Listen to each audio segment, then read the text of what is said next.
when you take a hexagram and you reduce it to a hexagon, a hexagon comes out of a circle. Yes. The seed of the soul. The soul is in a spherical shape when it has no bodies it inhabits.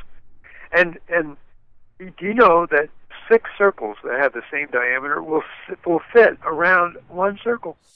Oh, and nobody knows. I didn't know that. No. Nobody knows why. It's like it one just of the does. ancient right. mysteries of God, that 6 circles fit perfectly around a single circle. So if you take a penny, all pennies are the same diameter, or a dime or a nickel, and you lay it down on a flat table, 6 other pennies will fit perfectly around it, touching each other, without any gaps or any problems. And that's what we think is one of the great mysteries of geometry. There's actually 3 great mysteries of geometry. One is why 6 circles fit around one, and they think that's where God created the universe in 7 days, but on the 7th day, God rested. Well, that's the resting point in the middle of the other 6. And that's one of the old mystery college's great axioms that they tested the initiate to get into the college. Well, if God created the universe in 6 days, where does God rest? And nobody knows. On the 7th day, well, it's Sunday, but they don't know from Sunday. And then they pull out the circle and they show them that if you create, and then that's their first initiation into the mysteries of geometry. Oh, no, check this out. I have, I'm not really sure if you had noticed the tattoo on my left forearm. It is the tattoo of the flower of life. And when you mentioned the 6 circles, of which I didn't really know consciously in awareness, I looked at the very central portion of my tattoo of the flower of life, and there's 6 circles. And from what my understanding, that inner portion of the flower of life, which is a main focus of what the flower of life is, from what is revealed superficially, it is called the seed of life, and how you made reference to many symbolisms about the seed of life, or the seed in itself. So that's a very synchronistic type of thing. Oh yeah. When we're talking about the circle, we're talking about the greatest geometric mystery of all time. Native American cultures, they all reverenced the circle as being the Great Spirit, the representative of it, and that there was no power in any of the other geometric forms compared to the circle. Pi is an irrational decimal that never stops adding to itself, and that's the ratio of the diameter of a circle to its circumference. Right. And if you can't finish calculating it, that means that the circle is a living thing. Even though the process gets so subtle you can't tell, it appears to be stagnant. It's not. All circles have something of the Creator emanating from it. So, that's one of the great geometric mysteries. Another one is the Pythagorean theorem, yes, which you and I talked about. Very much so. And the Pythagorean theorem states, and it's also the 47th proposition of Euclid. Pythagoras was before Euclid, but in any case, Pythagoras is believed to have gotten it from a much earlier source, but by Pythagoras' time, he was a great traveler and collector of knowledge from different countries and different cultures and cults and belief systems. And by the time he got it, nobody knew exactly where it came from, so they called it the theorem of Pythagoras. Right. So it says that if you have a right-angled triangle, that and if you create squares off of each of the sides of the right-angled triangle, the squares that make up the right angle, let's say your triangle is 3, 4, 5, are equal in area to the square of the third side.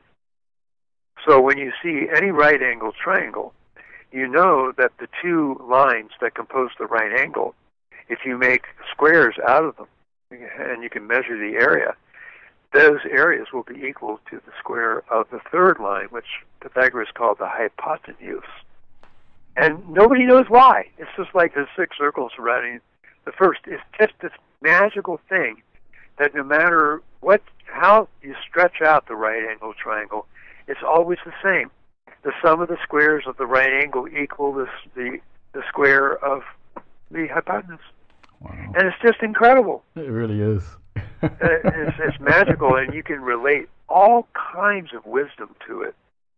But if you begin to combine the two things, the circle with its 6 circles, with that, you include the flower of life, and you include the mysteries of the Serpent Mound too, exactly. Because the Serpent Mound works equally well with the theorem of Pythagoras and Euclid as it does with the circle and the flower of life.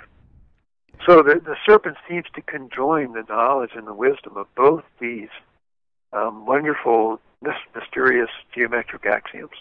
Now let me just say this for a second, Joel. If there were people living on every planet, on every sun, throughout all the galaxies of our universe, and there's an uncounted number of them, and if you compounded those numbers of people with all of the heavenly planes above until you couldn't ever count how many planets there were with people, and every planet had its own secret society, they would all say the same thing, that the Pythagorean theorem and the circle are universal. Mm-hmm. So you could go to any planet and you could speak that language to anybody. Now there's a third axiom of geometrics, which is included in the book that I sent you, The Wonders of Mysteries, that shows how by dividing a line in a certain way, by using a square and a circular compass, you can create what's called the sacred cut, the golden ratio. And that is the third greatest mystery of all geometrics. The golden ratio is included in the serpent so many times we haven't been able to find all of them yet. But in the book that I sent you, you'll be able to see at least 7 or 8 of them. And I think you'll enjoy that when you look at it. But in any case, in my book, The Mystery of the Serpent Mound, I discuss that, several instances of it. And also in Star Mounds, I discuss the utilization of the golden ratio, along with the discussion on the serpent and its relation to the circle. Yeah, I remember your explanation of the sacred cut, and I really didn't understand it prior to coming to the summer solstice celebration at the Serpent Mound. And your explanation of it really brought me to a clear understanding of that portion of sacred geometry that has been wisdom within you concerning the sacred cut. And so again, I thank you for that explanation and just the whole entire presentation. And I believe you only had a 60-minute session as well. It was very intriguing, and it really resonated with everything that I've been trying to study and to take into heart as far as how everything has been coming into place with my, I guess, the wisdom and the education of this mystery school of things that is coming into my awareness. And so I thank you for that explanation. You definitely bring it down to a very simplistic level, to where you shake the person's hand in understanding, and as opposed to speaking far and above, where there's just no way of finding any common denominator to that. Oh, that's very kind of you to say that. That's what I'm trying to do. That's what I want to do, to get through to more people. And see, the serpent is the perfect teaching tool, because if you get past the Bible says the serpent was evil. If you get past that, all other world cultures kind of pronounce the serpent as some sort of a sacred mystical symbol that gives us a great deal of the knowledge of the Word of God, or the Logos of the Creator. And the Egyptians believed that the serpent was Neheb-Ka, the serpent of many coils, the instrument by which Aten, or the great, formless one, was able to create all the worlds. In other words, the proton is the building block by which all matter is created. It takes, the proton in various numerical formats to create the various elements. Like 1 proton is hydrogen, 2 protons is helium. When you get up to 6, it's carbon. And by the time you get up to 16, you have sulfur. And then when you get to 79, it's gold, 80 is mercury. But every one of the elements looks different to our eyes, but it's all composed of the same basic building block. Yes. And that's the proton.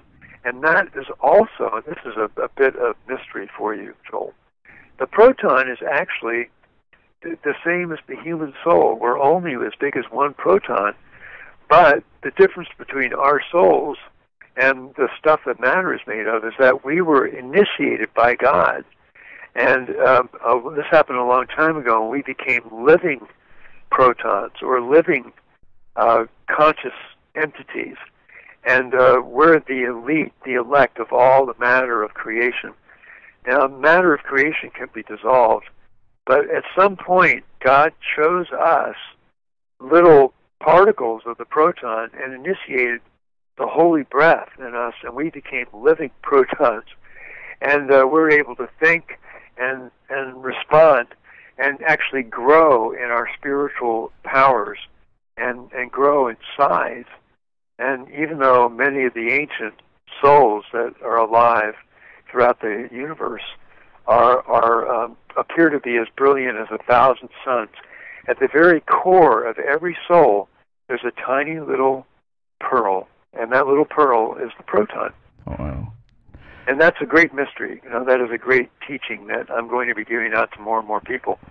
And we as souls inhabit these bodies that are made from the seed that came from our mothers and fathers.